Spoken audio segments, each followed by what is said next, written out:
venir a este número 2 de la revista Instituto de Estudios Económicos de 2023, que en este caso lo hemos dedicado a la inversión en infraestructuras públicas y el modelo concesional, ¿no? Y bueno, quisiera agradecer aquí a Julián Núñez, presidente de SEOPAN, por la colaboración y el impulso a este informe, y también a todos los autores que han participado, tanto a José Ramón Martínez Resano, José Manuel Vasallo, a Ginés de Ruz Mendoza, a Julio Gómez Pomar y a Ana Belén Casares Marcos, que sin ellos pues, no hubiera sido posible hacer este informe, ¿no? A modo de introducción, básicamente el informe lo que trata es de reivindicar la importancia de la inversión pública y el estado de capital público en lo que es la riqueza de un país, el PIB per cápita y la renta per cápita del país, ¿no? Básicamente, yo creo que aquí no añadimos nada nuevo, que el stock de infraestructuras, el stock de capital público, pues genera eficiencias y aumenta la competitividad de la economía, ¿no? Y existe, pues, claramente una correlación positiva entre PIB per cápita, renta per cápita y stock de capital público, ¿no? También, como reflexión inicial, en España la inversión pública se hundió como consecuencia de la crisis del año 12 hasta niveles históricamente reducidos, y en el periodo actual, pues bueno, no se ha recuperado la inversión sobre los niveles que tendrían que estar en la actualidad, ¿no? Existe, por tanto, una debilidad estructural de infraestructuras públicas, si queremos en la renta per cápita igual a la media europea, que tenemos que rellenar, ¿no? Por otro lado, el informe también habla de las formas de acometer esta digamos, inversión pública a través de la externalización hacia el sector privado, pues genera una mayor eficiencia y, aparte, digamos, que da recursos adicionales que el sector público no tiene debido a la estrechez presupuestaria, y que probablemente pues, los próximos años pues, va a haber que acometer un ajuste fiscal que debería de no reducir la inversión pública, sino incluso debería de aumentarse, ¿no? Pero sin más dilación, básicamente las principales conclusiones del estudio las podríamos resumir en 6-7 conclusiones que estoy seguro que luego Julián y el resto de ponentes pues, nos van a poder dar mucha luz, ¿no? Para el título introductorio, la primera conclusión que saca el informe es que aquellos países que tienen, parece una obviedad, pero que tienen mayor dotación de stock de capital público per cápita, son también los que mayores niveles de PIB per cápita registran, ¿no? Y bueno, de hecho, los datos del FMI, Banco Mundial y Eurostat concluyen que existe esta relación positiva, y, por ejemplo, en el caso de Europa, son los países nórdicos y centroeuropeos los que tienen mayor stock de capital público per cápita y, por tanto, tienen mayor nivel de PIB per cápita, ¿no? España, a su vez, presenta un stock de capital per cápita inferior al de la media de la Unión Europea en más de un 25%, mientras que la renta per cápita es menor de un 10% del promedio comunitario. Es decir, que estamos en capital público en relación PIB por debajo de la media, y también en cuanto a la renta respecto del PIB, ¿no? La segunda conclusión es que los países que acumulan una mayor dotación de capital público en infraestructuras son los que más crecimiento económico a largo plazo experimentan, ¿no? Y esto para España es importante si queremos reducir el nivel de paro y queremos también asimilar nuestra renta a la media de la Unión Europea, ¿no? La tercera conclusión que llega este informe es que el esfuerzo inversor en capital público e infraestructuras es proporcional al stock de capital acumulado a lo largo de los años. Y esto es importante porque a medida que uno tiene mayor stock de capital, pues hace falta también invertir más para que el capital no se deprecie y no se deteriore. Y esto por tanto, es importante, ¿no? Como ocurre, por ejemplo, con los países nórdicos, ¿no? Y en España, como veremos en el siguiente punto, España, digamos que no ha invertido lo suficiente para mantener en los últimos años la depreciación de nuestro stock de capital público, ¿no? El gasto público en infraestructuras durante los últimos años en la economía española muestra que ha sido claramente insuficiente tanto para cubrir las necesidades de mantenimiento y depreciación, como decía, como para cubrir los requerimientos que el crecimiento económico ha generado en dicho periodo, ¿no? Y aquí sí me gustaría daros algunas cifras que yo creo que son interesantes, ¿no? En primer lugar, la percepción pública que hay de insuficiencia de dotación de capital público, de acuerdo con el CIS, es que un 30% digamos, de la opinión pública española opina que existe una insuficiencia de dotación pública de capital. En segundo lugar, para haber mantenido, digamos, el estado de capital pública sin su depreciación, la inversión debería haber sido 1.300 millones de euros anuales superior a la realizada en el periodo 2014-2022. Es decir, en este periodo 14-22 nos han hecho falta 1.300 millones para poder mantener intacto el stock de capital que tenemos y, por tanto, este déficit de inversión ha generado que nuestro capital se estropee y se deteriore, ¿no? Por otro lado, es muy importante mantener el stock de capital público en relación al PIB para poder mantener la productividad, por así decirlo, de la economía española, que está en promedio en el periodo anterior en un 42%. Pues bien, la inversión bruta anual requerida para haber mantenido esto es un déficit de 6.400 millones de euros al año. Es decir, o invertimos 6.400 millones de euros más al año en el stock de capital público, o iremos disminuyendo cada vez más la relación capital público-PIB, lo cual, pues bueno, iría en contra, digamos, de mantener la competitividad de nuestra economía española, ¿no? El quinto punto habla de la colaboración público-privada, es decir, como decía en la introducción, una forma de poder, digamos, complementar la ausencia de recursos públicos es involucrando al sector privado.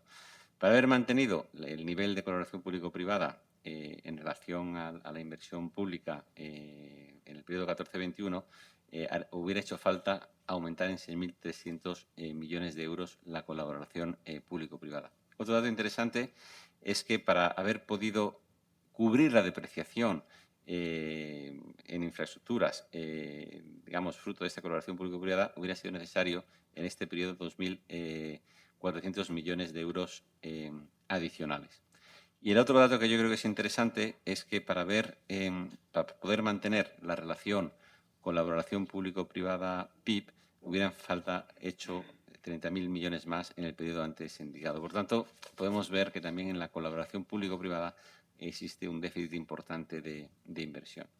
El último punto, que yo creo que es bastante interesante, y yo estoy seguro que Julián y el resto de ponentes van a profundizar más, es que la colaboración público-privada no solo es interesante desde el punto de vista de complementar los recursos públicos, sino también porque es una forma eficiente de la provisión de infraestructuras, ¿no? En general, porque genera costes, porque genera una alineación entre los intereses privados y los intereses públicos. Existen menos desviaciones de costes, en tanto en cuanto una desviación del coste de una colaboración público-privada pues supone una menor rentabilidad para el inversor en este caso, genera mucha innovación, etcétera, ¿no? Es decir, hay una serie de factores que contribuyen, sin duda alguna, a que se mejore la eficiencia y la gestión, ¿no? Lo cual no quita que haga falta, digamos, una mayor especialización de las administraciones para dotar de concursos públicos transparentes, que tengan en cuenta los problemas de agencia, simetría de información, etcétera, que es importante, ¿no? Y básicamente estas son las 7 principales conclusiones.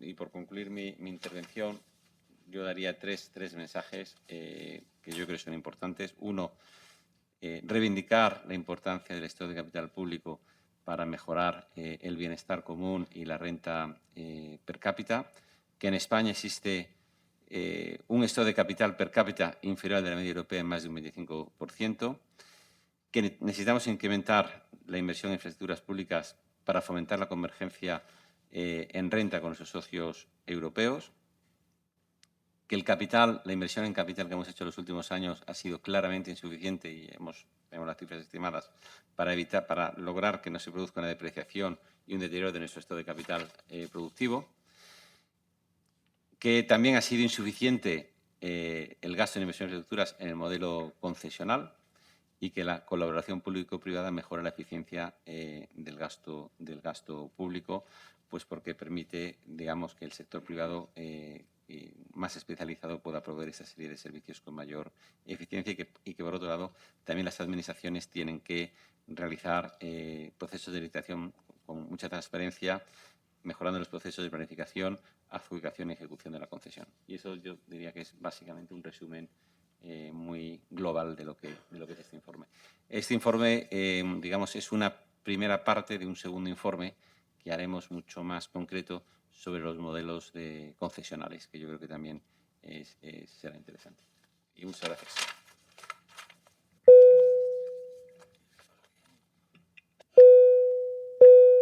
Aquí. Muchas gracias, Íñigo. Bueno, buenos días a todos también, y yo quiero también dar la bienvenida y agradecer la asistencia a esta jornada sobre el modelo concesional como palanca de crecimiento económico y social. España ha sido pionera en el uso y práctica de la colaboración público-privada, ¿no? Y de hecho tenemos el ejemplo de la red de gran capacidad de autopistas que se construyó en la década de los años 60 y 70 sobre la base de concesiones de peaje, y posteriormente en otras tipologías de infraestructuras como puede ser el equipamiento público, hospitales, centros penitenciarios, ciclo integral del agua, depuración o infraestructuras energéticas. Y todo ello, sin lugar a dudas, ha favorecido el desarrollo económico y social de nuestro país a través de la generación de una actividad económica inducida, creación de empleo y retorno fiscal. Pero en España a día de hoy tenemos un reto que lo tiene todo el mundo, que es adaptarse a toda esta nuevos objetivos de sostenibilidad respecto al medio ambiente, que en el caso de la Agenda 2030, si nos referimos a los objetivos de desarrollo sostenible, según estos datos va a requerir invertir no menos de 250.000 millones de euros hasta el año 2030, es decir, hasta pasado mañana, ¿no? Hay del orden de 25.000 millones de euros en infraestructuras hidráulicas, que tenemos que hacer el tercer ciclo, o más de 60.000 millones de euros en infraestructuras de movilidad de transporte público. Frente a este desafío inversor, tenemos un presupuesto público que cada vez tiene que afrontar un mayor gasto de todos los servicios asociados a nuestra agenda social, es decir, lo que se refiere al gasto público en educación, salud y protección social, originando con ello una progresiva reducción del presupuesto público disponible para la promoción de infraestructuras, ¿no? Y lo que es una paradoja es que en este escenario continuo, ¿no?, de restricción presupuestaria, pues un modelo como el modelo concesional, que a todas luces sería el modelo coherente o más compatible con esta situación de restricción presupuestaria, está en absoluto desuso en España. Y el modelo concesional, no voy tampoco a dar muchos detalles, se comentará luego en la mesa redonda, incluye muchas ventajas respecto al modelo tradicional de contratación de obras, particularmente en proyectos de elevado volumen y de cierta complejidad en su operación. Por citarles algunas, lo que es la propia integración del ciclo de vida de la infraestructura en un único agente, que eso genera una eficiencia y ahorro de costos, la eficiencia que tiene repartir los riesgos entre el sector público y el sector privado, entre la administración y el concesionario, los incentivos al sector privado para poder ajustarse a presupuestos y plazos, o la mejora de la calidad del servicio, que es al final por lo que debemos medir la prestación de una infraestructura, ¿no? Quería comentarles brevemente sobre la regulación. Bueno, tenemos un tejido empresarial que está presente en todo el mundo, en los 5 continentes, diría, en regiones y países donde hay una gran cultura de la colaboración público-privada, pero frente a ello pues afrontamos una situación en España de sequía concesional, ¿no? Si analizamos los proyectos licitados en España en los últimos 8 años de concesiones, representan en términos de valor 3.500 millones de euros, que es la tercera parte de lo que se licitó en 2010. Por lo tanto, tenemos una situación de sequía de práctica de este modelo, y ello, entre otros motivos, es debido, entre otras cuestiones, a cuestiones regulatorias que todos conocemos como el decreto de desarrollo de la ley de desindexación, en lo que se refiere a prefijar una tasa de descuento que no es la tasa de descuento de mercado, y que, por lo tanto, eso hace imposible recuperar en los plazos de recuperación de la inversión, es incompatible con la promoción de estos de concesiones. Ahí, por tanto, hay una primera actuación que requeriría pues el no modificar ni derogar la ley, pero sí en modificar o actuar precisamente en lo que se utiliza como referencia de la tasa de descuento de un proyecto, no considerar la que está prefijada actualmente en el decreto, sino la tasa de mercado. Y eso es posible hacerlo a través de consultas preliminares o cualquiera otras actuaciones que se decidan. Permítame también hablar un poco de los fondos europeos y las oportunidades de la colaboración público-privada. El plan de recuperación, en lo referente a obra civil, son 10.000 millones de euros, es decir, un 6,1% de la dotación total del plan de recuperación, que tras la adenda son 163.000 millones de euros. Ahí hay poco que opinar o decir, es un plan que está ya cerrado, pero sí pensamos que hay una oportunidad en la adenda financiera. La adenda financiera, aprobada recientemente al plan de recuperación, contiene o incorpora 66.000 millones de euros de préstamos financieros, destacando entre ellos el Fondo de Resiliencia Autonómico, que está dotado con 20.000 millones de euros, que gestionará el Banco Europeo de Inversiones para financiar entre otros objetivos e infraestructuras sostenibles del ámbito de las comunidades autónomas y las entidades locales. Y ello pensamos que puede representar una oportunidad porque hay un gran número de proyectos planificados en estos ámbitos, entre los que les puedo destacar, por ejemplo, simplemente en los planes hidrológicos del tercer ciclo, pues hay 9.000 millones de euros de actuaciones, titularidad de las comunidades autónomas y entidades locales, donde únicamente saneamiento y depuración de naturaleza básica son casi 2.000 millones de euros en el ámbito de las entidades locales. Ciertamente va a ser difícil que nuestros municipios dispongan de esta cantidad de recursos para poder acometer esas infraestructuras que son básicas y que hay que ejecutar hasta 2027. Otro ejemplo es el transporte público. Tenemos más de 100 kilómetros de extensiones programadas en las líneas de metro en ciudades como Barcelona, Madrid, Sevilla y Valencia, que representan más de 5.600 millones de euros de inversión, que serían también unas actuaciones que podrían perfectamente estar dentro de la financiación o el ámbito de ese fondo de residencia autonómico. Y luego también temas de tranvías, con más de 3.200 millones de euros en 62 kilómetros de extensiones programadas en Alicante, Granada, Bilbao, Palma de Mallorca, Tarragona o Tenerife. También con relación al plan es importante destacar los proyectos estratégicos, los PERTE, que representan tras la adenda 41.000 millones de euros y donde nosotros pensamos que hay la carencia de algunas importantes infraestructuras palanca que deben garantizar el cumplimiento de estos PERTE. Me refiero a dos. Al PERTE del vehículo eléctrico conectado, que no conlleva la promoción de infraestructura de recarga de acceso público y que constituye una obligación de servicio público y que con los números que hemos realizado pues requeriría una inversión del entorno de 4.000 millones de euros para disponer de puntos de recarga de acceso público en los 65.000 kilómetros de vías de gran capacidad y convencionales que tenemos en nuestro país, titularidad del Estado y de las comunidades autónomas. Otro ejemplo sería la ampliación del PERTE naval, que actualmente dispone de 150 millones de euros, habilitando una línea de financiación para poder hacer una adecuación de nuestra superficie portuaria, superficie de abrigo, y que ello pueda servir de palanca para el desarrollo industrial de toda la prefabricación de cimentaciones flotantes en la energía eólica marina offshore. Pensamos que con una dotación de unos 1.000 millones de euros, que sería procedimientos competitivos de contratación de obras, tendríamos ese problema resuelto. Y esto es algo que se está haciendo en Portugal, que se está haciendo en Francia. Hay un acuerdo inclusive en Europa, en todo el Mar del Norte, y España no puede quedarse fuera porque tenemos a las mejores compañías europeas y del mundo precisamente en este tipo de actividad. Permítame ya para terminar también destacar, creo que sería necesario la recuperación del liderazgo que debe de tener la Administración General del Estado en todos los procedimientos de contratación que tenemos, ¿no? Si anteriormente me refería a la adenda financiera, yo creo que debemos estimular para que el Estado, en particular el Ministerio de Transportes, pueda recuperar ese liderazgo que ha tenido en el pasado con dos ejemplos concretos. Por ejemplo, se ha hablado mucho de un plan de cierre de itinerarios de alta capacidad en nuestra red de autovías.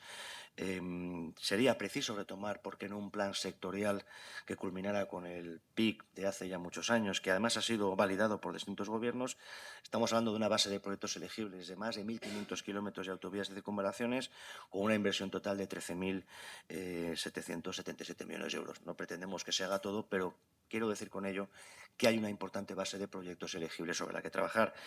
Y también en el tema del ciclo integral del agua, es decir, la responsabilidad que tiene el Estado en actuaciones de depuración de su titularidad y que debe ejecutar hasta 2027 son 1.667 millones de euros en 55 proyectos.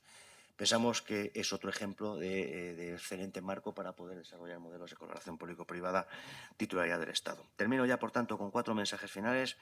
El primero, que la concesión, el modelo aporta múltiples ventajas con respecto al modelo tradicional de obras, muy particularmente en proyectos de elevado volumen y operaciones complejas. En segundo lugar, destacar que debemos recuperar, además de la voluntad política, esa modificación regulatoria para tener una regulación que, en lugar de desincentivar, atraiga la financiación de capital privado, porque el capital es libre y si no, se irá a otras economías del mundo. En tercer lugar, como ya comentaba, ese deseo de que el Estado recupere ese liderazgo que ha tenido en la promoción de modelos de colaboración público-privada en infraestructuras. Y, en último lugar, la oportunidad que representa la adenda del plan de recuperación con ese fondo de resiliencia autonómico de 20.000 millones de euros para poder facilitar y ayudar a las comunidades autónomas y locales a que pongan en marcha importantes proyectos, tanto en el ámbito de transporte público como de infraestructuras hidráulicas, particularmente de saneamiento y depuración. Y con esto termino. Muchas gracias y damos comienzo a la mesa redonda.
Día damos continuidad a esta jornada tan oportuna. Pensamos, como ya ha denunciado nuestro presidente del Instituto de Estudios Económicos, en relación a evidenciar, identificar y delimitar cuáles son los retos que tiene España, tanto en una brecha de infraestructuras, a lo que nos correspondería, como a los mecanismos de previsión de esa brecha.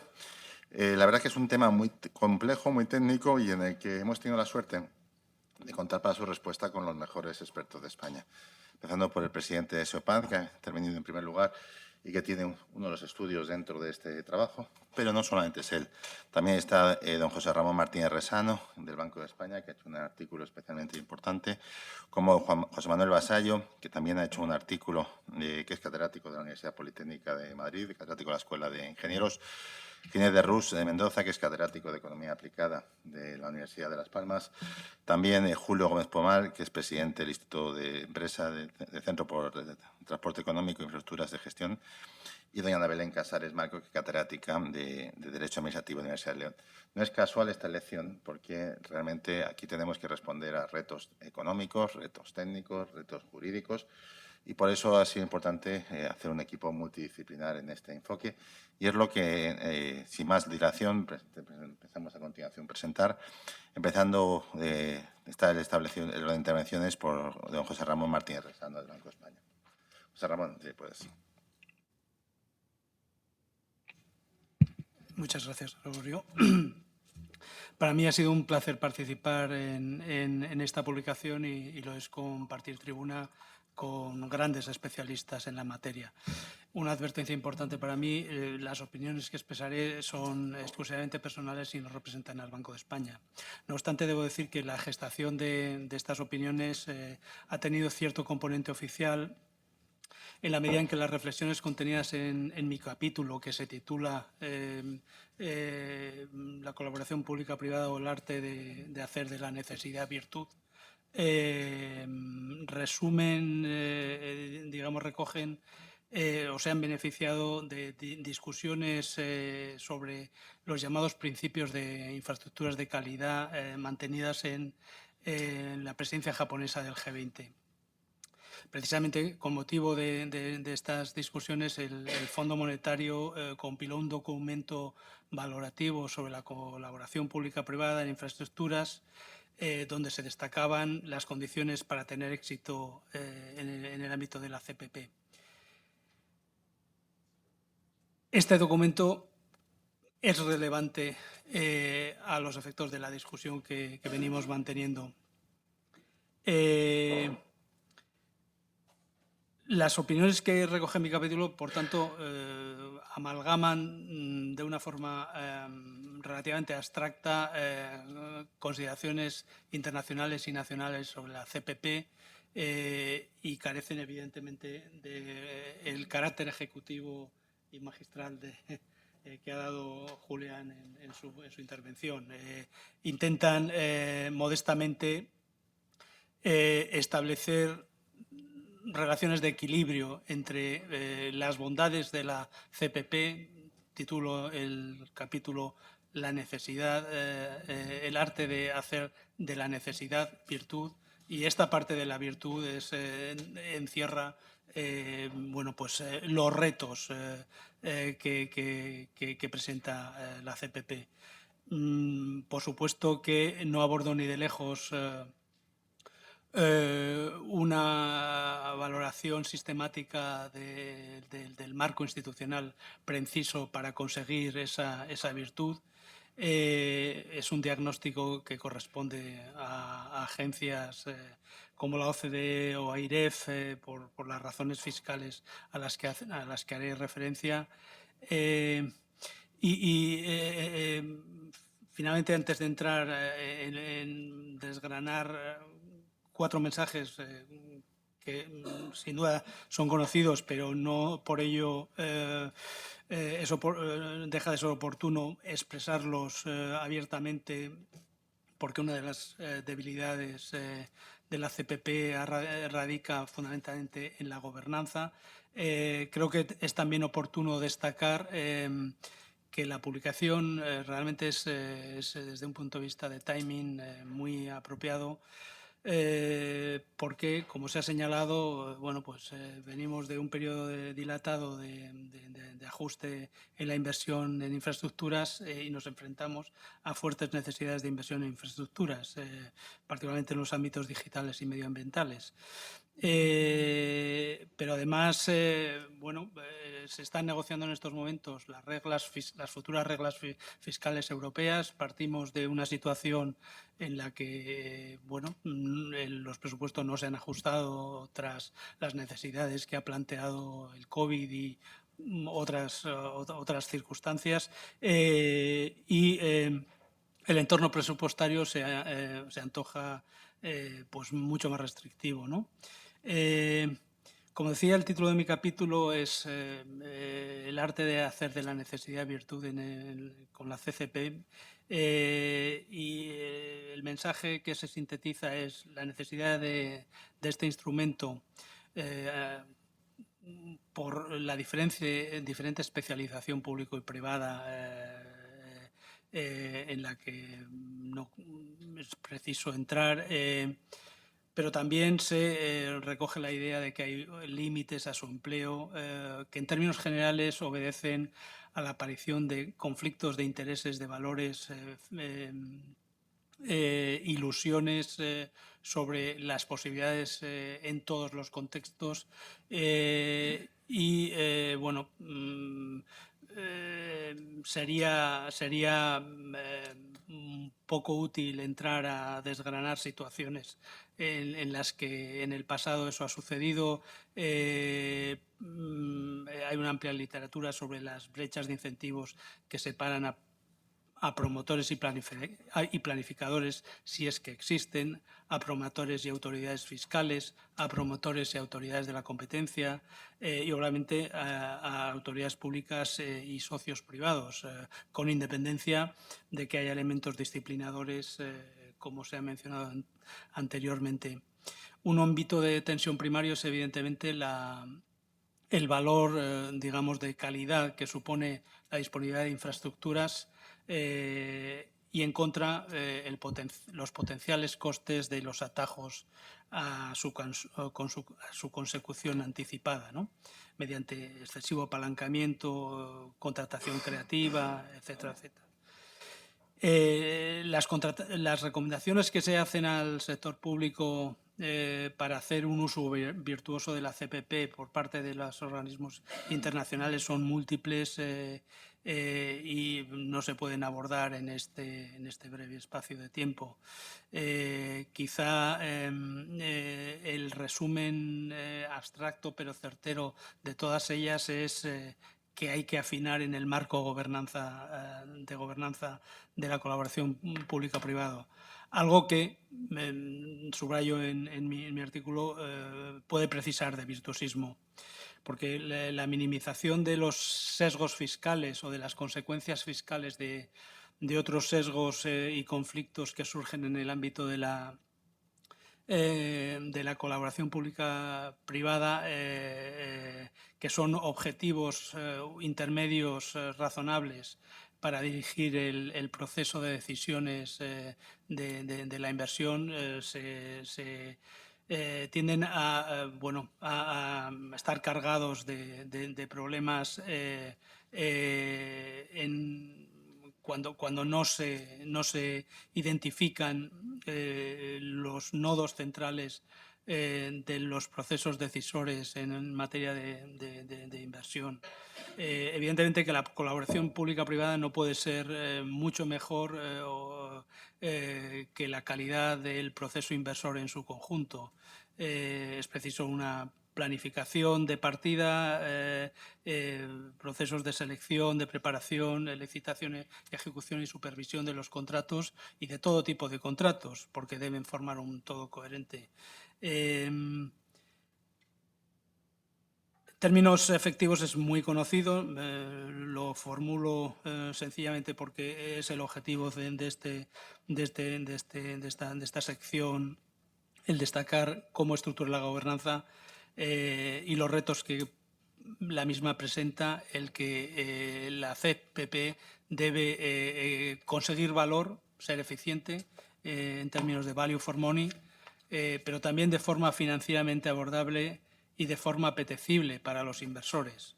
Estas son tres condiciones que se presentan en círculos que se solapan. El punto de intersección de los tres círculos acaba siendo muy pequeño o puede acabar siendo muy pequeño, y ahí es donde están posiblemente los grandes problemas que debemos tener en mente al abordar el diseño de la gobernanza. Cuando el Fondo Monetario Internacional repasaba en el informe al que me hacía referencia anteriormente las dificultades para conseguir infraestructuras promovidas en ausencia de sesgos destacables, la UE y los países de la península ibérica, más particularmente, se perfilaban como alumnos muy poco aventajados. El marco fiscal y contable europeo para la colaboración público-privada se aventuran para el Fondo Monetario tradicionalmente demasiado proclives para la materialización de riesgos. Y en la península ibérica, en concreto, en el pasado, el marco de gobernanza no ha compensado esa propensión. Esta es una diferencia de posiciones que se mantiene y que posiblemente no va a cambiar con el nuevo escenario de reglas fiscales. Pero el nuevo escenario de reglas fiscales podría justificar un refuerzo del marco de gobernanza de la CPP en España. Y un elemento clave a ese respecto, de la conveniencia, del grado de conveniencia a ese respecto, es bueno, cuáles son los salvaguardias a la inversión pública en las nuevas reglas fiscales. Pero incluso si esas salvaguardias son amplias, el refuerzo y la actualización de la gobernanza se justifica por la importancia a lo largo del tiempo de la CPP, como subrayaba Julián.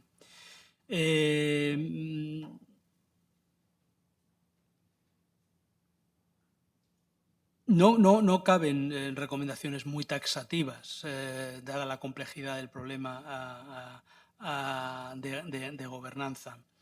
Los modelos existentes son muy diversos.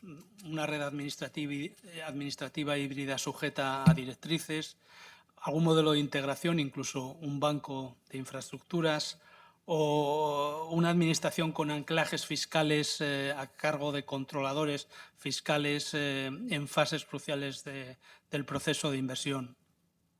Lo cierto es que el arreglo debe ser, en todo caso, adaptado al marco general y con el reconocimiento de la importancia de la integración vertical de distintas cadenas. No puede haber un buen delivery si la planificación está desequilibrada.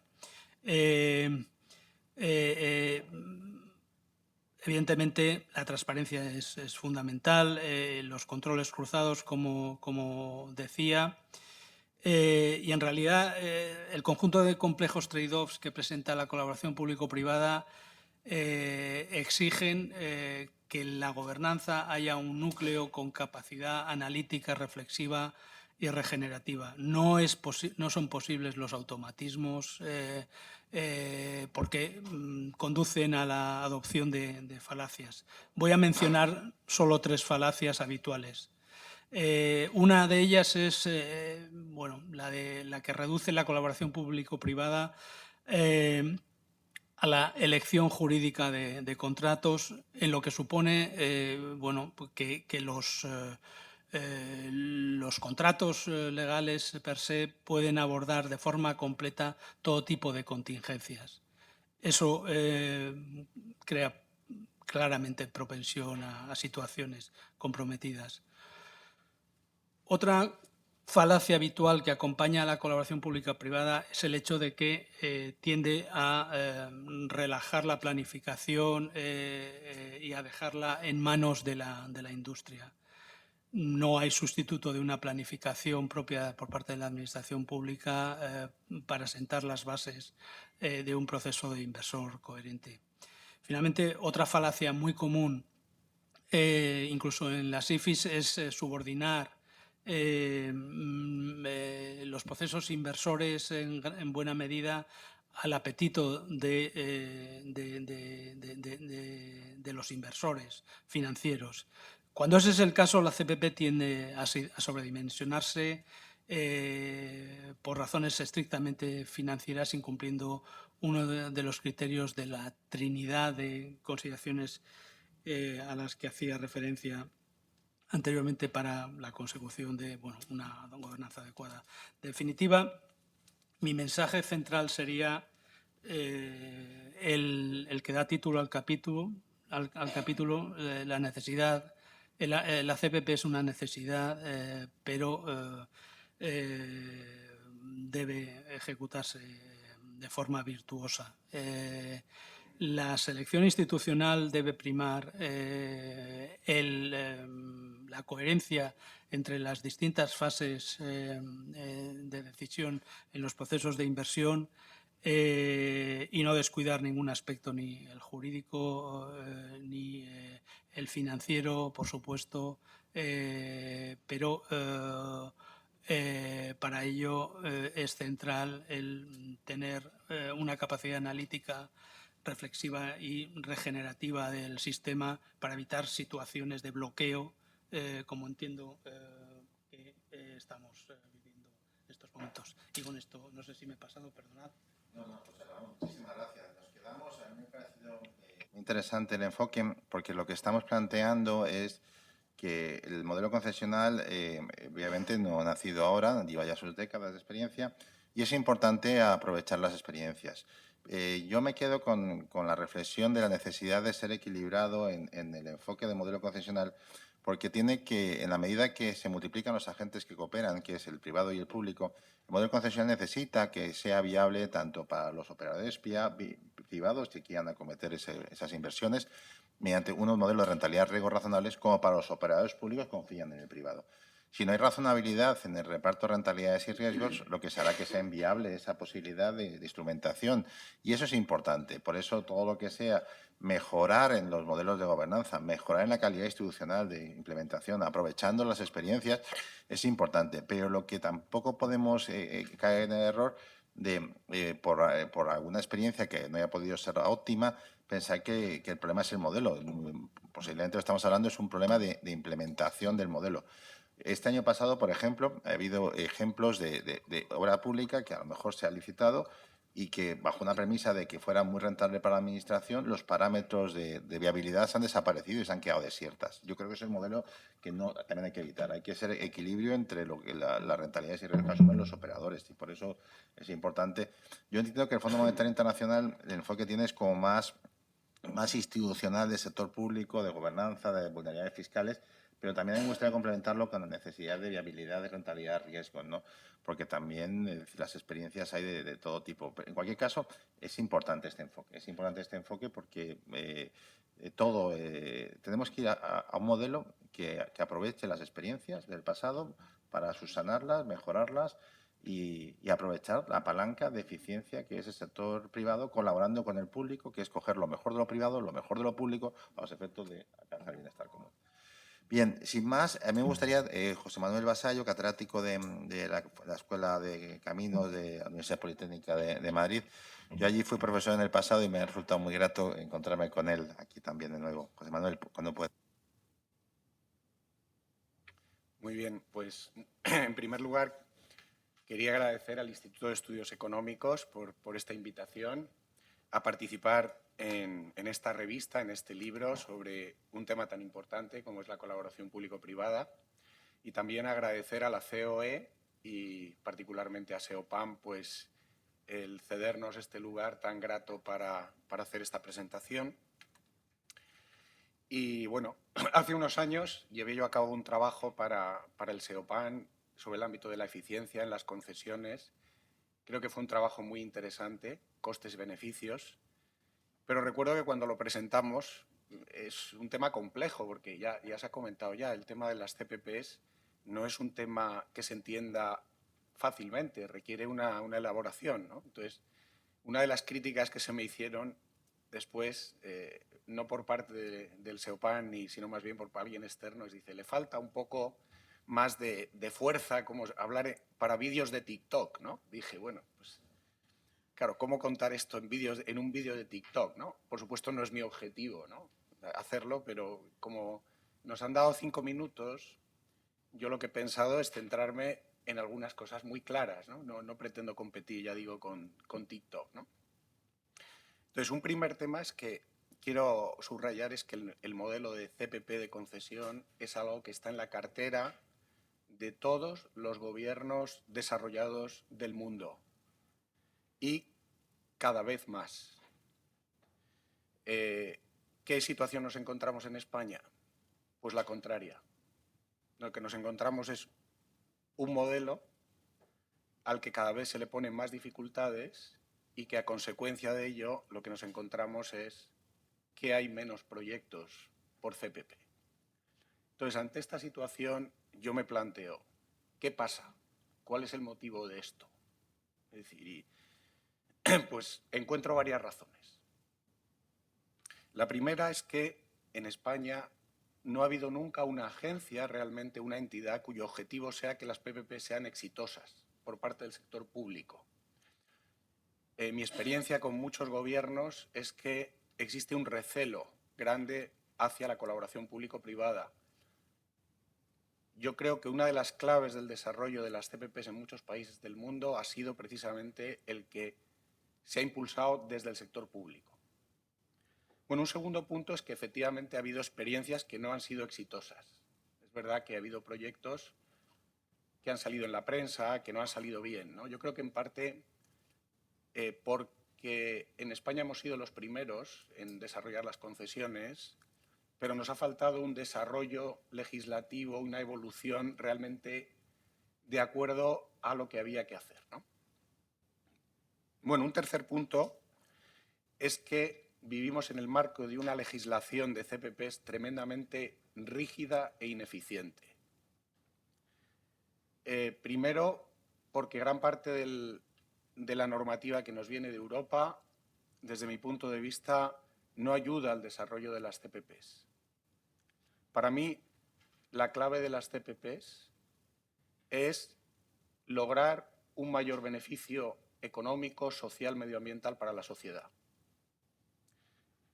Desde la Comisión Europea, desde Europa y particularmente desde España, se está desarrollando una legislación excesivamente centrada en la transferencia de riesgos a toda costa, como si el transferir riesgos fuera un principio en sí, y en sí no es ningún principio.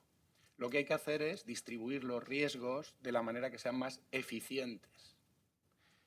Otro segundo punto, para mí muy crítico, es el ámbito de la contabilidad nacional, ¿no? Existe un sistema de todo o nada en contabilidad nacional que no tiene sentido. O todo o nada, ¿no? Oiga, mire, vamos a desarrollar instrumentos más sofisticados, ¿no? O sea, ¿tiene sentido que un proyecto con mucho riesgo, con un riesgo de disponibilidad, no contabilice? Para mí no del todo. ¿Tiene sentido que un proyecto que paga el usuario y tenga poco riesgo contabilice? No tiene ningún sentido. Entonces, estamos creando una normativa dual donde todo se centra en que no contabilice. Y eso al final lo que lleva es a diseños de concesión que no funcionan bien, porque no están pensados desde una perspectiva económica, ¿no? Bueno, y luego un tercer punto es que no existen instrumentos correctos para valorar los costes y los beneficios del modelo de concesión. Y no están formadas las personas para entender realmente cuáles son los costes y beneficios del modelo de concesión. Cuando yo llego a las administraciones públicas me encuentro argumentos tan sencillos como el siguiente. Oiga, es que yo una concesión sumo todos los costes a lo largo de su vida, de su ciclo de vida, y me sale mucho más caro que un contrato de obra pública. Dices, bien, pero hay que hacer la comparación correctamente, ¿no? También a mí me sale mucho más cara una hipoteca que el comprar el piso ahora, pero a lo mejor no puedo comprármelo, ¿no? También es verdad que existe una fiscalidad que hay que tener en cuenta. También es verdad que existe una transferencia de riesgos que supone para la administración tener menos riesgo. Todo eso hay que contabilizarlo correctamente. Bueno, ¿qué hacemos en nuestro trabajo? Hasta ahora no he hablado nada de lo que hemos hecho y les aseguro que quiero ser breve. Bueno, pues fundamentalmente lo que hacemos es recopilar un montón de estudios independientes en el mundo, quiero subrayar independientes, que llevan un análisis de las ventajas y de los inconvenientes que tiene este modelo de colaboración público-privada frente a otros modelos. ¿Cuáles son las conclusiones? Pues que mayoritariamente existe un acuerdo que las CPPs, las concesiones, dan lugar a una mayor calidad de servicio. Fundamentalmente porque hay una mayor exigencia de la administración pública. En segundo lugar, que las CPPs consiguen que las obras, las actuaciones, se hagan más puntualmente que los contratos de obra convencionales. También es algo generalizado. Y luego hay un tercer punto, y es que las CPPs en general son más caras que la obra pública. Pero siendo más caras, se atribuyen básicamente a 3 aspectos. El primero es que son obras de mayor calidad. Por lo tanto, la comparativa en costes no debe ser justa. Segundo lugar, porque están sometidas a una fiscalidad mayor. Vuelvo a lo mismo, la fiscalidad es un dinero que entra de la administración y vuelve a la administración. Por lo tanto, hay que descontarlo de ese análisis. Y el tercer punto es por los costes financieros. Hay que tener en cuenta que los costes financieros, al final, son el precio que pone el sector privado a la transferencia del riesgo. Y aquí quería hilar con otro tema que se ha comentado antes, que es el de la limitación de la tasa de rentabilidad, ¿no? No entiendo cómo en un mercado libre se puede limitar la tasa de rentabilidad. Y lo que entiendo aún menos es que se entienda esa tasa de rentabilidad como si fuera un sector regulado. Un sector regulado donde las tarifas se van fijando y se van ajustando de acuerdo a la rentabilidad del proyecto o a las necesidades de inversión, ¿no? Entonces, aquí existe una contradicción interminis que creo que es una de las razones fundamentales del problema que tenemos. Y es que, por un lado, la normativa europea nos exige mucho riesgo, pero nosotros estamos limitando la tasa de rentabilidad como si se tratara de un sector regulado en el que no hay riesgo. La solución a este puzzle es, la única solución posible es que no salga ninguna CPP, que es lo que está ocurriendo en este país. O sea, al final, cuando uno pone pone unas condiciones que son imposibles, la solución es el imposible. Y es lo que yo resumiría la situación en este país. Entonces, para acabar, ¿por qué abogamos en este trabajo? Pues abogamos fundamentalmente por intentar potenciar este modelo y, sobre todo, crear mecanismos, tanto ex ante como ex post, que puedan servir para evaluarlo de una manera objetiva, que se creen esas herramientas, ¿no? Y de esa manera poder aprender, poder mejorar, poder diseñar mejor los riesgos, poder hacer los contratos mejores, ¿no? Y por otra parte, que exista por parte de los decisores públicos una voluntad de promover este modelo siempre y cuando sea mejor que el modelo tradicional, que desde mi punto de vista muchas veces lo será. No siempre, pero existen grandes ámbitos donde el modelo de CPP pues, tiene un potencial muy grande. Espero no haberles aburrido. Si alguno sale y me dice que todavía tenemos que mejorar para hacer el vídeo de TikTok, pues le acepto la crítica. Yo he intentado ser muy claro, no sé si lo he sido, y muchas gracias. Muchas gracias, José Manuel. A mí me parece que las reflexiones que ha trasladado son especialmente pertinentes. Me ha gustado mucho la reflexión sobre una distribución eficiente del riesgo, la necesidad de hacer comparabilidad adecuada. Estoy introduciendo criterios de calidad en la inversión, introduciendo criterios financieros. Creo que es muy relevante. Y luego hacer un análisis coste-beneficio y el repaso de la experiencia. La conclusión de una persona que ha dedicado su vida profesional a este ámbito para mí es especialmente pertinente, que es que a pesar de todo es posiblemente un mecanismo eficiente de provisión, es el mecanismo más eficiente de provisión de infraestructuras, aunque como en economía no todo es absoluto, ¿no? Pero a mí me parece que es muy importante. A continuación intervendría el profesor Ginés de Rus Mendoza, que es catedrático de Economía Aplicada de la Universidad de Las Palmas. Me permito anticiparles, Ginés de Rus es es experto español, economista español con más prestigio en el ámbito de economía de transporte. Por eso, y ha tenido la deferencia de desplazarse desde Las Palmas para estar con nosotros. Y también, no solamente en lo que ha sido su obra propia, sino en la obra de todos sus discípulos, fue a crear una escuela académica en economía de transporte. Y por eso es un privilegio también que nos puedas acompañar, Ginés, y aprovecha tu experiencia. A mí, en concreto, de tu obra académica, hay un libro que me pareció especialmente interesante de todos, que es el del análisis coste-beneficio, que yo creo que es como hay que incorporar este tipo de actividades. Muchísimas gracias. Muchas gracias por tus palabras. Bueno, primero agradecer al Instituto de Estudios Económicos la invitación, tanto para contribuir con trabajo al número que está presentándose como a participar hoy en esta mesa redonda. Leyendo el número monográfico de la revista, en particular el informe introductorio y el primer artículo, yo creo que aparece con toda su crudeza y significado económico el hecho de la pérdida de peso del papel decreciente de las concesiones en España, lo que contrasta con la teoría económica sobre este tipo de contratos y con la evidencia empírica de su superioridad en general frente a la provisión pública directa. Desde luego, en infraestructura de transporte, quizá en escuelas o en hospitales pueda ser más discutible, pero en este tipo de terreno en el que nos movemos, en el de la infraestructura de transporte, yo creo que poca gente pone en duda, con contratos bien diseñados, que es un sistema de provisión de infraestructura superior a la provisión pública directa. Yo creo que, de todos modos, leyendo el número completo, yo creo que esto nos lleva, además, más allá del asunto de las concesiones, nos lleva no solamente al descenso de la utilización de las concesiones, sino al problema del papel del Estado en una economía moderna. Sobre esto volveré en un momento, porque yo creo que esto creo que es muy importante en la situación que estamos en España en este momento.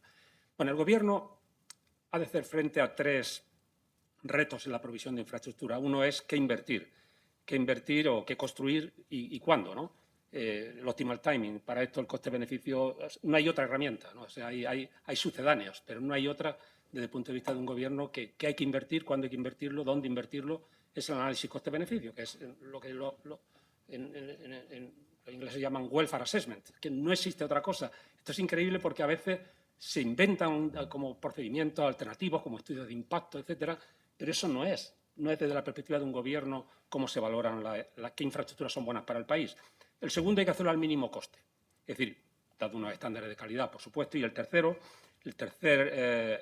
reto es asegurar su mantenimiento, el mantenimiento de ese activo durante su vida y la calidad del mismo, ¿no? Y hay tres maneras para hacerlo. Una es la provisión pública directa, otras son las PPPs y otra es la privatización. O sea, no hay nada más. Entonces, en el caso de la infraestructura de transporte, la provisión pública directa, tenemos una experiencia sobrada, no ha producido buenos resultados. Y las PPP, más allá de estos aspectos que, bueno, para los economistas no son lo importante, de ingeniería financiera, de si cuenta en deuda o no, el tema fundamental es el agrupamiento del ciclo de vida en un solo paquete. O sea, esta es la idea central para un economista de por qué esto es superior a que construya el sector público y luego deje el privado en una licitación en la que no tiene responsabilidad posterior en mantenimiento y en explotación, ¿no? Aquí es donde está la ganancia de eficiencia, ¿no? Por supuesto, el reparto de riesgo está absolutamente ligado con este tipo de bundling, ¿no?, del paquete. El papel de productor directo del Estado está bastante desprestigiado en el mundo. La evidencia de que es un gestor mediocre en empresas públicas es notoria, y aunque se necesite la intervención del Estado en el caso de las infraestructuras, su papel es más de regulador, ¿no?, y de corregir externalidades que de productor directo. Digamos lo que en teoría económica contamos como los fallos del mercado, ¿no? Por eso, pero claro, fallos del mercado abren la puerta a la intervención del Estado, pero hay un nuevo trade-off. No hay que olvidar que el Estado también tiene fallos en su intervención. Entonces, muchas veces hay que mirar si el remedio no es peor que la enfermedad. Entonces, esto es muy importante a la hora de diseñar los mecanismos de intervención. La economía moderna se fundamenta en mercados competitivos.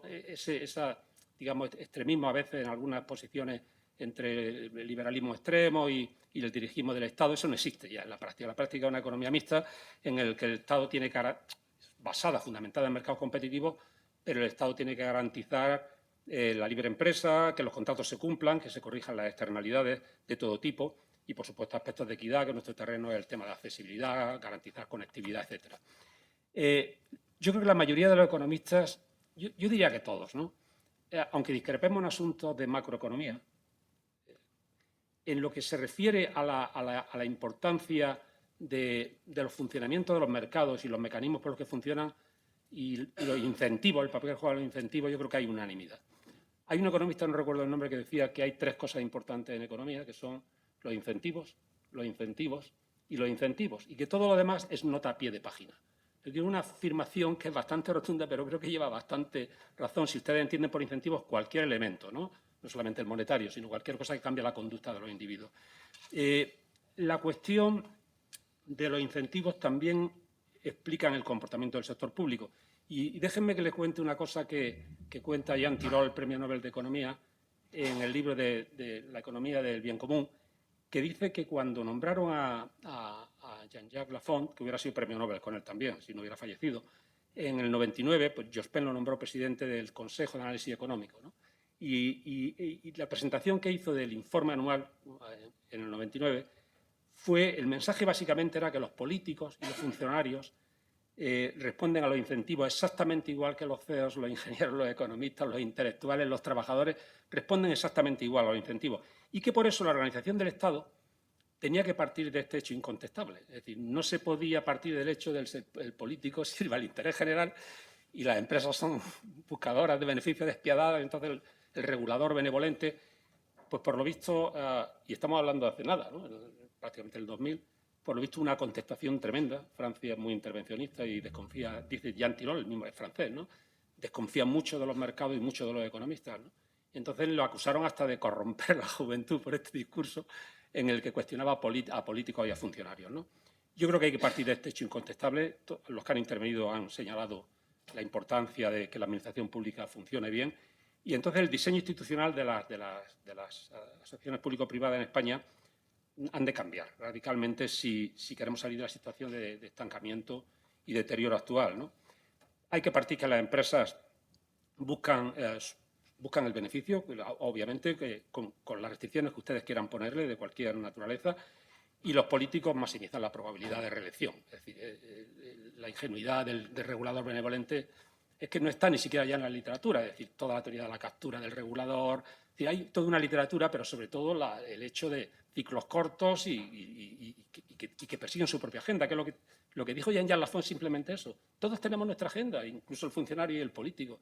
Entonces, hay que partir de eso cuando uno va a regular todo un esquema de regular, digamos, de conexión del sector privado con el sector público, ¿no? Entonces, yo creo que la gobernanza para la provisión de las infraestructuras tiene que partir de esta realidad y abandonar la ingenuidad de la existencia del gobierno benevolente y con esto, naturalmente, montar o analizar el ciclo completo desde la planificación, obviamente, a la evaluación de proyectos, las PPPs con el diseño de los contratos y la adjudicación, la monitorización y la resolución de conflictos. Entonces, todo esto ya está en la literatura, es decir, con una organización de la administración pública que es muy diferente de la actual, ¿no? Y que es muy complicado y donde juega un papel importante las agencias independientes. Es decir, hay que introducir estos elementos que en España no están. Y ahora les citaré algunos casos de las últimas legislaciones que tenemos, muy recientes, que verán que van en el camino opuesto, ¿no? En España estamos lejos, obviamente, de este diseño institucional moderno que tiene en cuenta la función o la especialización de cada agente y que incorpore los objetivos abiertamente que persiguen y la necesidad de ser realistas, ¿no? En el ciclo completo, desde la planificación hasta la resolución de conflictos, las renegociaciones, ¿no? Hay intervenciones públicas recientes que no van en el buen camino. Piensen, por ejemplo, en el anteproyecto, no ha sido ley todavía porque están esperando un poquito, el anteproyecto de ley de movilidad sostenible. Es decir, si lo analizan con detalle, bueno, es que no hace falta ni con detalle, o sea, leerlo, ¿no? Simplemente verán que cambia radicalmente el cambio de énfasis tradicional frente a la importancia de la competencia, los mercados, ¿no? La participación privada hacia las externalidades. Y la filosofía es absolutamente dirigista, ¿no? Abandona la filosofía del usuario eligiendo libremente el modo de transporte por un dirigismo que hace ranking de modos de transporte, ¿no? Critica la vida sedentaria y hay que ir al uso de la bicicleta. Es decir, hay como una especie de filosofía que uno no esperaría en una ley, ¿no? Y ahí está, ¿no? Y luego la ley, esta sí, ley ya, de institucionalización de la evaluación de las políticas públicas en la Administración General del Estado. Aquí es la importancia de la evaluación y cuando uno lo lee, lo que hay de evaluación y cómo el legislador concibe la evaluación no tiene nada que ver con las mejores prácticas internacionales, es decir, algo que es otra cosa, ¿no? Y naturalmente, aunque habla de la creación de una agencia independiente, cuando uno escarba, todo depende de la Secretaría de Estado o todo depende del ministerio correspondiente, o en la ley de movilidad la evaluación independiente la hacen las propias empresas del Estado o lo hacen los ministerios. Eso va totalmente al contrario de la práctica, aunque luego diga, bueno, sí, el AIRE hará la ex post 5 años posteriormente, es decir, que se ve que aquello no tiene mucha coherencia, ¿no? Y luego, finalmente, el cambio de las reglas de juego, es decir, creando riesgos innecesarios, como se ha visto en el caso de, leyendo el número, en toda la normativa de desindexación de la economía española o en la propia ley de contratos del Estado, es decir, toda esta aplicación de la recuperación de la inversión con una forma bastante imprecisa y sobre todo, creando riesgos políticos, riesgos fiscales innecesarios. Yo creo que finalmente otra cosa tremenda en el caso de una articulación de la participación privada en este tipo de provisión de infraestructuras es cambiar las reglas del juego, y en esto está, por ejemplo, que un día los peajes son buenos y al día siguiente ya no son tan buenos, y luego lo más tremendo, que la propia Unión Europea acepte el cambalache por una mayor potenciación del transporte de mercancías que en ferrocarril, que uno supondría que eso ya se estaba haciendo, ¿no? Y que no hay por qué, digamos, insistir en algo que era parte del programa de nuestro atraso en ese tipo de cosas, ¿no? En fin, yo para acabar diré que el panorama que tenemos abre retos importantes, ¿no? Porque los vientos que soplan van en la dirección contraria a la eficiencia y a la modernización de la administración pública. Decía Borges, ¿no? Que no nos toque vivir tiempos interesantes. Yo creo que estamos en estos tiempos, ¿no? Gracias. Muchas gracias, Inés. Me parece que tus reflexiones hay varios aspectos muy importantes. Uno de ellos es que los incentivos importan. Si uno no tiene en cuenta la existencia de incentivos, al final la regulación, la normativa, la actuación pública, privada, será subóptima. Y esto es muy importante desde el punto de vista del diseño. A mí me ha gustado mucho también la reflexión de la evaluación. A diferencia del mercado, que tiene la disciplina del cliente, del usuario, de forma permanente, que es la evaluación más dura que existe, en la intervención pública esta evaluación debe diseñarse institucionalmente, con prácticas que sigan las mejores prácticas, que sean homogéneas para permitir la comparación de proyectos y, sobre todo, que sean independientes. Uno no puede evaluarse a sí mismo, siempre saldrá positivo. Entonces, hay que separar del agente evaluador, pero no solamente del agente evaluador, sino de la dependencia jerárquica del mismo. Por eso, una de las soluciones institucionales que la literatura está estableciendo es crear agencias independientes evaluadoras como mecanismo de garantizar una evaluación ex post, ex ante y homogénea. Esto es muy importante y yo creo que es un mecanismo a resolver. Es decir, otra cuestión que me parece importante es los prejuicios. No hay nada peor para regular e intervenir en una economía que el prejuicio. Los economistas tenemos que basarnos en la realidad, en la experiencia, en la evidencia empírica, presente, pasada, futura y comparada. Eso es la única manera de hacer las cosas bien y, por lo tanto, es lo que estamos intentando hacer aquí.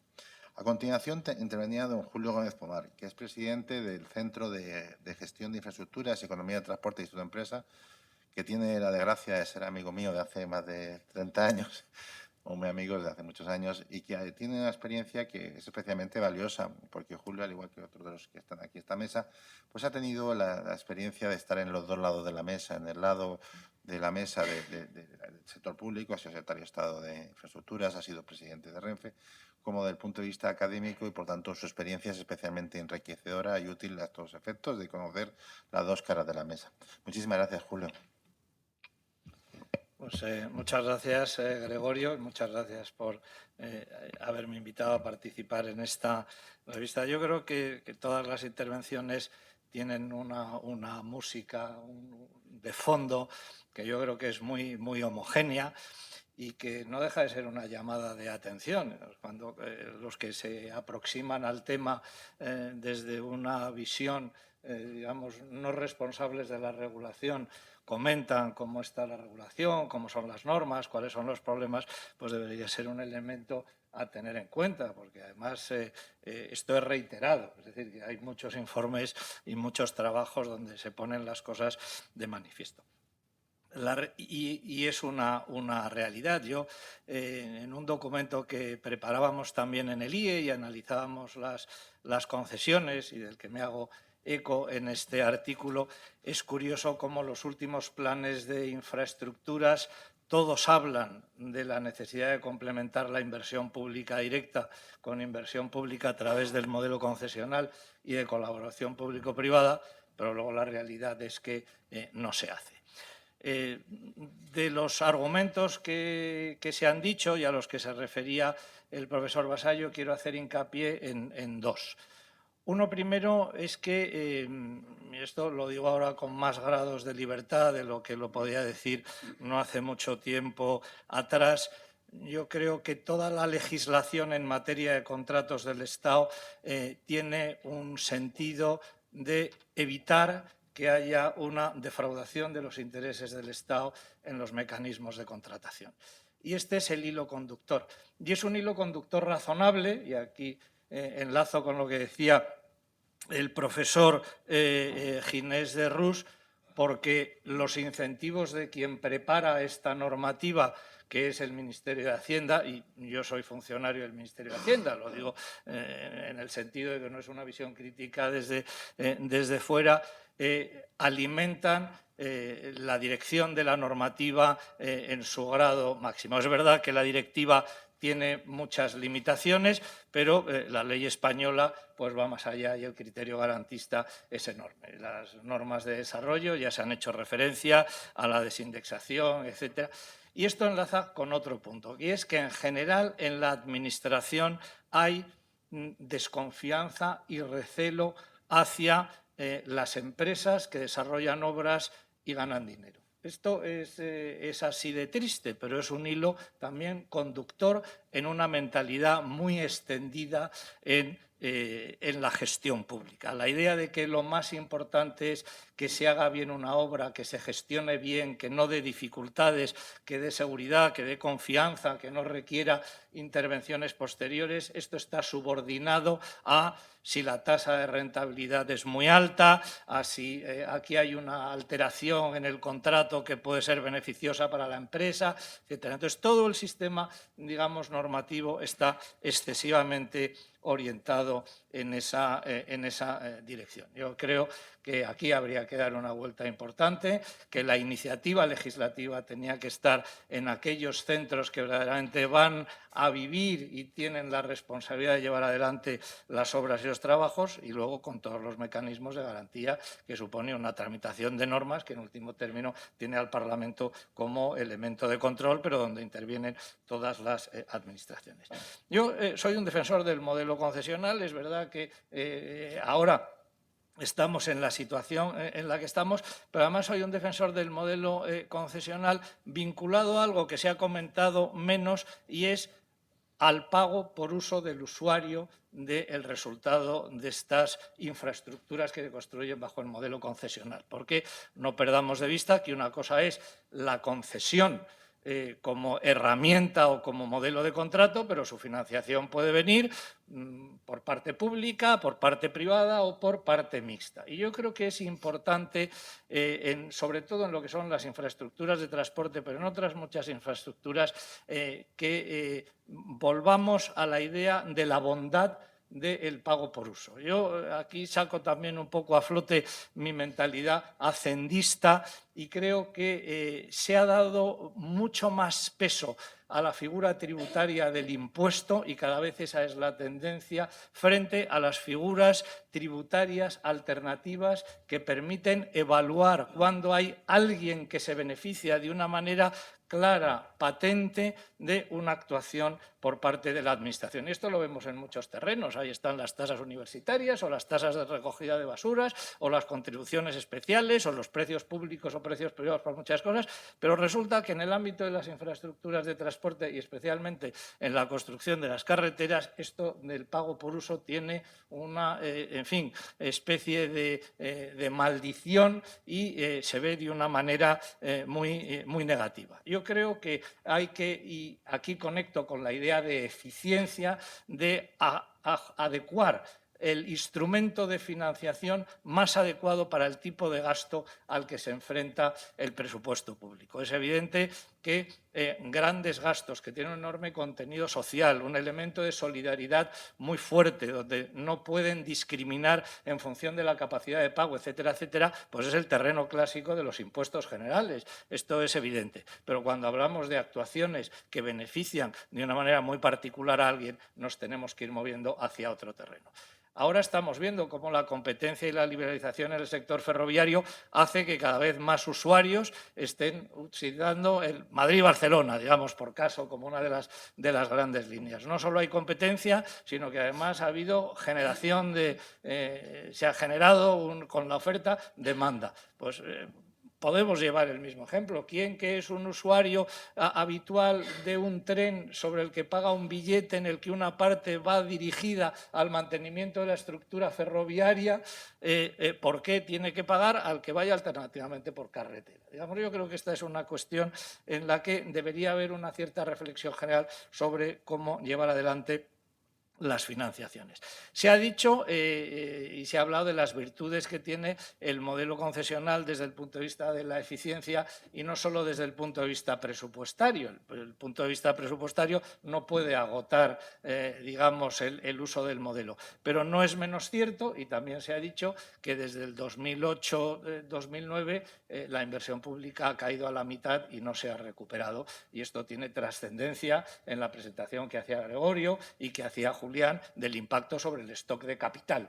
Y por lo tanto, pues menos inversión pues significa menos stock de capital y menos stock de capital pues es un elemento básico de la creación de riqueza y de la generación de empleo. Y ahí el modelo concesional vinculado al pago por uso saca de la esfera presupuestaria la gestión y la financiación de la infraestructura y por lo menos tiene esta bondad y que permite que el gasto social, que tiene un movimiento expansivo pues por el envejecimiento de la población, por las situaciones de crisis, etcétera, etcétera, pues no tenga este deterioro. Yo termino, bueno, todo esto son cosas que unas están en el artículo y otras no están en el artículo porque muchas de las cosas que están en el artículo se han comentado también en esta sesión. Yo hacía el ejercicio de decir, ¿qué sucedería si tomando los presupuestos del año 2023 hiciésemos una concesión de las vías de alta capacidad, fundamentalmente el mantenimiento y algunas obras de mejora, tomando los datos del presupuesto, no tomando los datos de lo que debería ser la inversión en carreteras o de lo que debería ser el gasto en mantenimiento, sino tomando las cifras reales.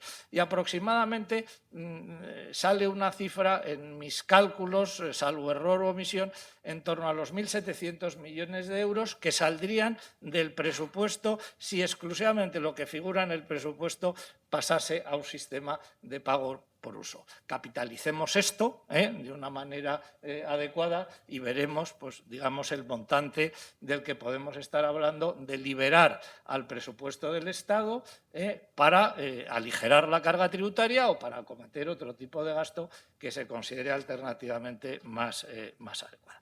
Y nada más por mi parte, Gregorio. Es muy importante la reflexión que trasladas acerca del diseño de un sistema tributario óptimo y entendiendo que todas las figuras tributarias tienen su lugar, pero las tasas y los precios públicos también. Y de hecho son de las figuras menos distorsionantes en términos comparados. Y es un tema importante. Luego también el tema de enfoque de regulación de contratación, que posiblemente tiene un objetivo, como el que tú has comentado, de evitar algunas disfunciones, pero posiblemente la regulación de contratación debiera introducir otros objetivos adicionales, como es la eficiencia en la provisión y la calidad de servicio ofrecido. Yo creo que es una cuestión importante, ¿no?, que es avanzar a un nuevo modelo de contratación público que sea multidimensional y que abarque más las complejas realidades que lleva consigo la provisión pública. Y por último, tendríamos la intervención de un enfoque complementario a todo lo que se ha dicho, que es de la profesora Ana Belén Casares Marcos, que es catedrática de Derecho Administrativo de la Universidad de León y que es experta en modelos concesionales y de colaboración público-privada. Ana Belén, si nos puedes un poco comentar tu colaboración. Sí, buenos días. Debo comenzar agradeciendo, lógicamente, al Instituto de Estudios Económicos la amable invitación para poder participar en este informe y poder estar hoy presente en esta mesa redonda. Dadas las horas, que comparto, asumo y hago mío todo lo que se ha dicho en esta mesa, pues procuraré ser muy breve para no agotar su paciencia. Me ha agradado especialmente la invitación porque me permite retomar un tema al que he dedicado buena parte de mi trayectoria universitaria. Soy experta en modelos concesionales y de los modelos concesionales he ido saltando, en lugar de ir de lo general a lo especial, yo lo he hecho al revés, al estudio de la contratación de manera más general y abarcando ya otras figuras contractuales. Lo que primero que me llamó la atención al comenzar con el estudio de los modelos concesionales es que la concesión, sobre todo de obras públicas, es un tema de rabiosa y plena actualidad, pero desde hace siglos. Me resulta curioso que a veces estemos debatiendo si la concesión es buena o es mala, si el sector privado tiene, a modo de lobo feroz, un gran apetito por beneficios y réditos económicos, cuando infraestructuras medievales ya se construyeron con un esquema clarísimo de concesión de obra pública. Me llamó especialmente la atención porque dediqué un estudio minucioso y bastante pormenorizado a la concesión de obra pública a iniciativa particular que se incorporó en el año 2003 y que, bien construida jurídicamente, hubiese podido dar grandes frutos. Pues bien, pese a que en aquel momento el legislador nos lo vendió como una innovación fundamental, también provenía de muchas experiencias, incluso medievales, y aparece ya un apunte en las 7 partidas. Con esto quiero decir que es lógico que los modelos de colaboración público-privada puedan plantear incógnitas, dudas. Es lógico que tengan tropiezos, pero ¿es que acaso la compra pública directa no plantea incógnitas, dudas y ha tenido tropiezos? Para mí hay algunas paradojas que hay que subrayar. Una, teniendo el sector privado en esta materia más valorado y con mayores éxitos en el ámbito internacional, nosotros le miramos con cierta suspicacia. 2, teniendo algunos tropiezos, pero en cualquier caso infinitamente inferiores a los que se han producido en otros estados desarrollados, no quiero apuntar a nadie, pero la Private Finance Initiative del Reino Unido en sus comienzos también fue bastante polémica y tuvo algunos resultados muy discutidos y con gran descontento de la ciudadanía. Resulta curioso que aquí elevemos a general la categoría de algún fracaso o algún tropiezo que hayamos podido tener, sin, en cambio, centralizarnos en la última paradoja. Los ciudadanos cada vez piden más y no se van a satisfacer con menos. Satisfacer el interés general, las necesidades públicas, los servicios que nos reclaman, es un apetito desaforado y supone un gasto público para el que no tenemos fondos suficientes. Hay que buscar, como digo en el título de mi intervención, la cuadratura del círculo. Cada vez hay que hacer más con menos fondos y hay que procurar que en ese más seamos lo más eficientes posibles, no solo para que el servicio esté lo mejor prestado en términos cualitativos, sino para que precisamente podamos llegar a más. No solo porque tenemos antecedentes históricos de los que poder tirar, sino porque, a mi modo de ver, esto se ha ideologizado en exceso en los últimos años, olvidando, y eso como jurista los administrativistas nos está produciendo una perplejidad increíble, olvidando que la Constitución del 78 es muy clara. La satisfacción del interés general no es un ámbito acotado exclusivamente al sector público. No es el sector público el único que define lo que es el interés general, el único que puede ejecutarlo, y solamente el derecho administrativo, a través de mecanismos y herramientas exclusivamente administrativistas, puede realizar el interés público. El interés público, desde las primeras sentencias del Tribunal Constitucional, ya se subrayó, en este nuevo marco exige la colaboración de los dos sectores. Y es curioso que nuestra propia jurisprudencia, antes de que nosotros empezáramos a hablar en el ámbito contractual de colaboración público-privada, ya hablara de la colaboración y la indispensable interacción entre los sectores público y privado. En todo caso, a mi modo de ver, el temor a cualquier privatización de servicios, a cualquier defecto, a cualquier tropiezo en la implementación de esas infraestructuras o servicios, no debe de servir de excusa para cerrar la puerta y decir no se pueden utilizar estos mecanismos o estas fórmulas que han surtido buenos efectos en el pasado y que siguen surtiéndolos en otros muchos países de nuestro entorno. Al revés, lo que pone de relieve, y me duele subrayarlo como profesora precisamente de Derecho Administrativo, no son las carencias de nuestro sector privado, son las carencias de nuestro sector público. El sector público carece de herramientas eficaces que le permita, como aquí se ha subrayado, realizar evaluaciones que sean objetivas, que sean claras y donde se puedan valorar todo tipo de costes, no solamente el coste económico, pero también uno muy importante al que nunca se suele o muy pocas veces hacer referencia, el coste de oportunidad de no hacer nada. Podemos valorar el coste-beneficio de todas las relaciones e interacciones contractuales de estos últimos años que se han reducido mucho en número, pero ¿quién va a poner el número al coste de oportunidad de no haber articulado una colaboración público-privada y de que haya descendido escandalosamente pues, el nivel de mantenimiento y de calidad de muchas de nuestras infraestructuras y servicios públicos? El hecho de apostar por la movilidad sostenible cuando durante años pues, no hemos apostado por otro tipo de proyectos. Y pongo un ejemplo. Me he hecho referencia antes a ello. La complejidad financiera, la tecnificación, la interrelación hace que en un determinado momento, pese a ser un instrumento muy útil, la concesión de obras a iniciativa particular fracasara. Yo he sido consultada tanto por empresas privadas como por algunos ayuntamientos y me daba especial reparo en el caso de los ayuntamientos porque les llegaban con estudios de viabilidad muy atractivos, estamos hablando de 2004 o 2005, para implantar en algunas ciudades una red de tranvías, para extender la red de tranvías. Pero esos ayuntamientos me reconocían abiertamente, no tengo empleados públicos cualificados y capacitados, no tengo el músculo detrás para poder realizar una evaluación real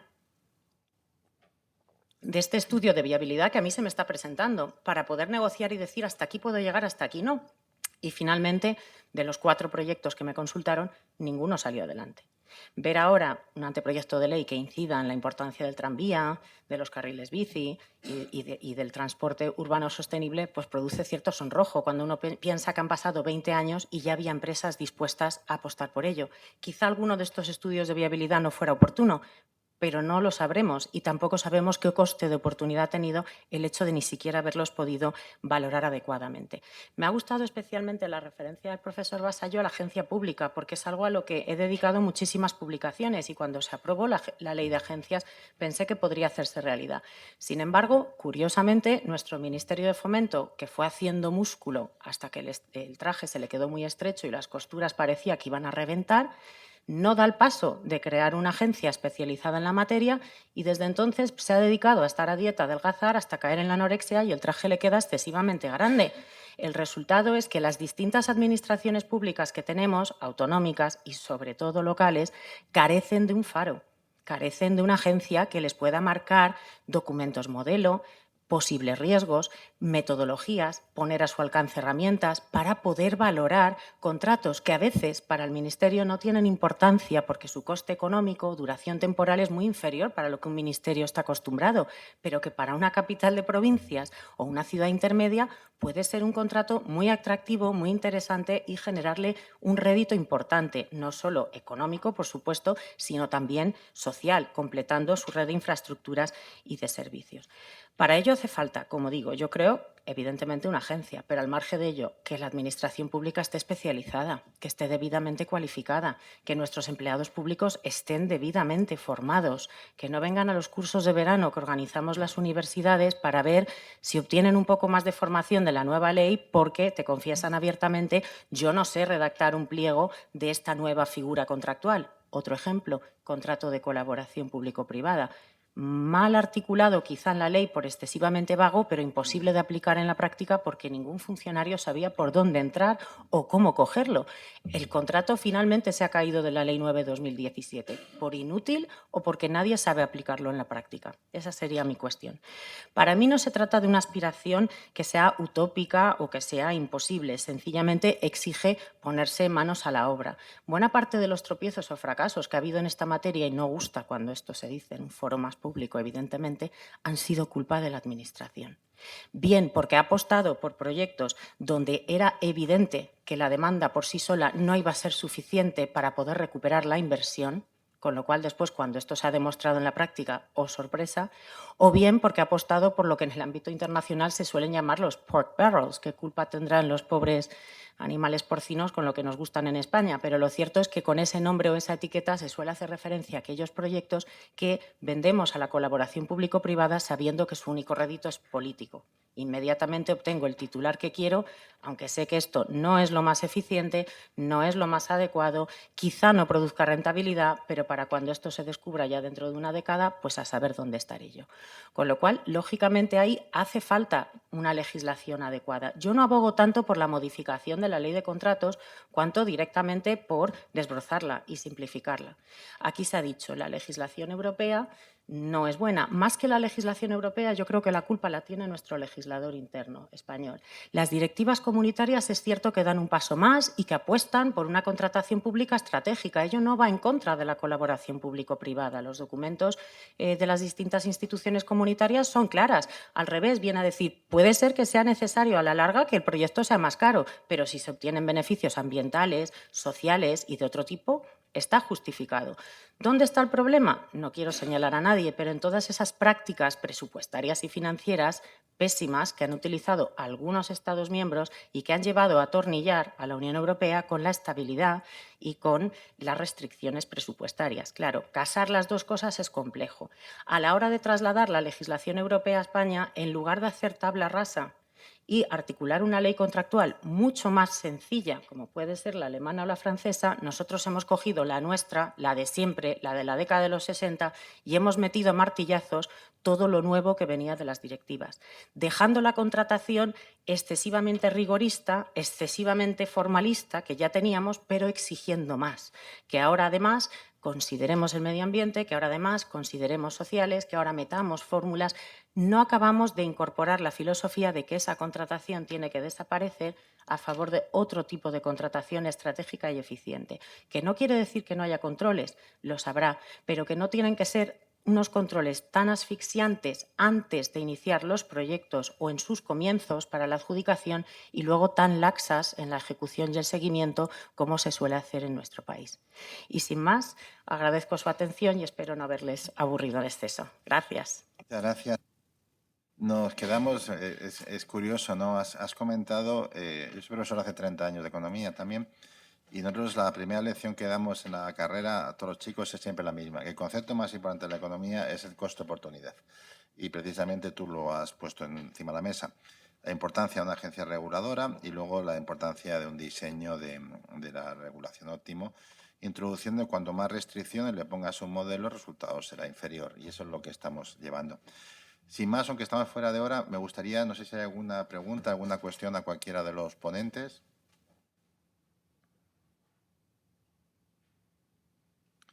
Pues yo, Julián, no sé si te importaría hacer el cierre y unas reflexiones.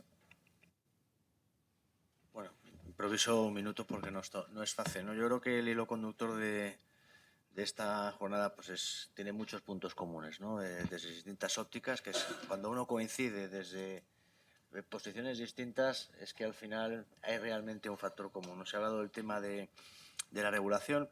La regulación se arregla en 2 minutos, quiero decir. La desindexación basta una orden ministerial de la ministra de Hacienda, que la puede hacer ad hoc por proyectos. Yo creo que es más un problema, y se ha comentado aquí, de voluntad política mezclada con un cierto desconocimiento del modelo, ¿no? Y también algo que ocurre en nuestro país, que es, yo siempre, las empresas al final les gusta saber cuando se han equivocado, en qué se han equivocado, ¿no? Para no volver a caer en el mismo error.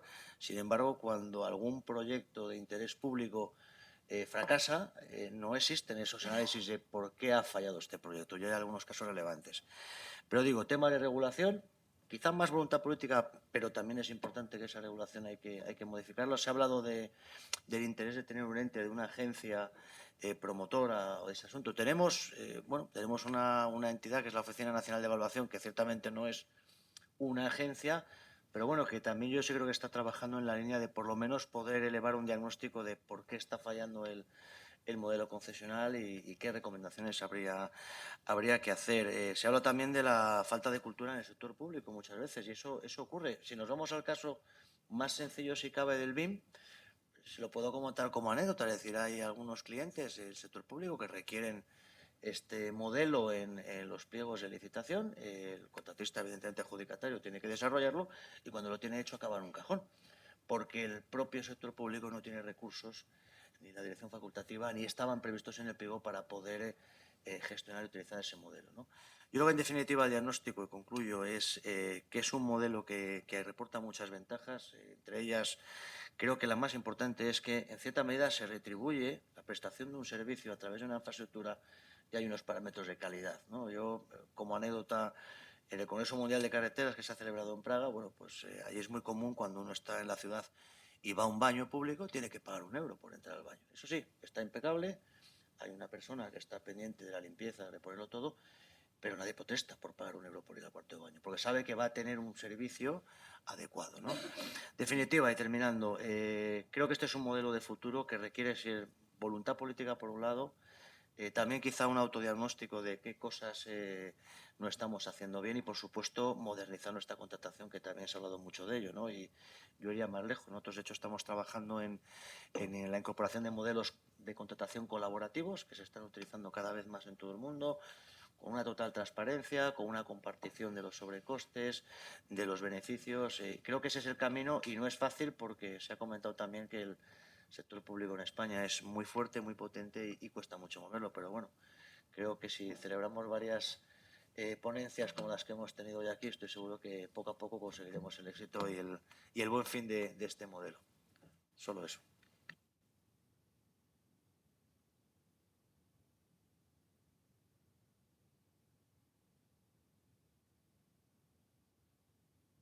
A todos, agradecer a los ponentes y a ustedes que nos han acompañado.